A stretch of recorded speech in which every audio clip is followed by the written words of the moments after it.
Le président Uhuru Kenyatta s'unit à la France dans la lutte contre le terrorisme. En visite d'État à Paris ce 4 avril 2016, le chef de l'État kényan a rencontré son homologue français François Hollande.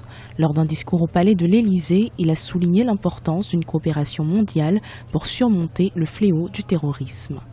Aujourd'hui, avec le président Hollande, nous avons pu débattre de plusieurs questions qui sont importantes pour nous deux. Tout d'abord, la sécurité. Comme vous le savez, la France et le Kenya ont tous les deux été victimes d'attaques terroristes. Il s'agit là d'un problème mondial. Et le Kenya a toujours dit que ce problème mondial nécessite une réponse mondiale également, si nous voulons vraiment arriver à terme de ce fléau.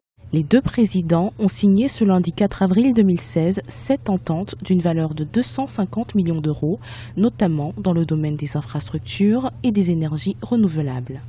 Nous avons signé plusieurs accords et des mémorandums d'entente qui représentent environ 250 millions d'euros et qui couvrent plusieurs projets dans le secteur d'infrastructure qui sont, selon nous, le moyen pour garantir une certaine prospérité pour notre population. La sécurité, les routes, l'eau, l'énergie, l'inclusion financière, voilà donc les secteurs que nous avons abordés dans nos débats.